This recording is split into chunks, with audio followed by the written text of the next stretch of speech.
আপনার কম্পিউটারের ডেস্কটপ কি দেখতে বোরিং লাগছে? চিন্তা নেই। আজকে আমি দেখাবো কিভাবে মাত্র ১ মিনিটে আপনি আপনার উইন্ডোজ পিসির ওয়ালপেপার বদলে দিতে পারেন খুব সহজভাবে। প্রথমে আপনার ডেস্কটপে মাউসের রাইট বাটন ক্লিক করুন।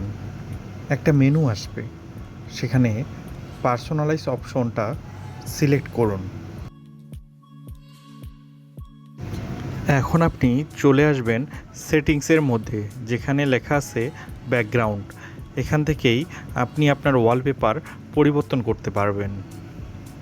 এখন আপনার পছন্দের ছবি সিলেক্ট করুন, সাথে সাথে আপনার ডেস্কটপে সেট হয়ে যাবে নতুন ওয়ালপেপার।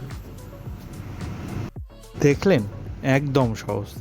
এবার নিজের পছন্দ মতো ওয়ালপেপার দিয়ে আপনার পিসিকে করে তুলুন একদম স্টাইলিশ।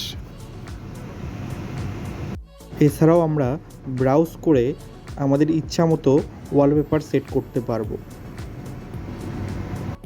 আসুন আজকে ওয়ালপেপারের পাশাপাশি একটা মজার জিনিস দেখাই। আমরা লক স্ক্রিনে যাব, লক স্ক্রিনে গিয়ে নিচে স্ক্রিন সেভার সেটিংয়ে যাব।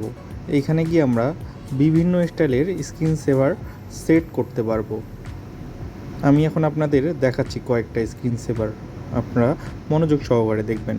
এখানে বিভিন্ন ধরনের স্ক্রিন সেভার রয়েছে: রিবনস, 3D টেক্সট, বাবেলস, মিস্টিফাই।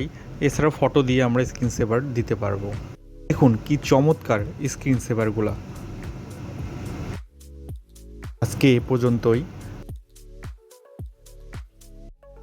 আমাদের ভিডিওগুলো যদি আপনাদের ভালো লেগে থাকে তাহলে লাইক, কমেন্ট, শেয়ার এবং সাবস্ক্রাইব করে আমাদের পাশে থাকবেন। সবাইকে অসংখ্য ধন্যবাদ। আল্লাহ হাফেজ।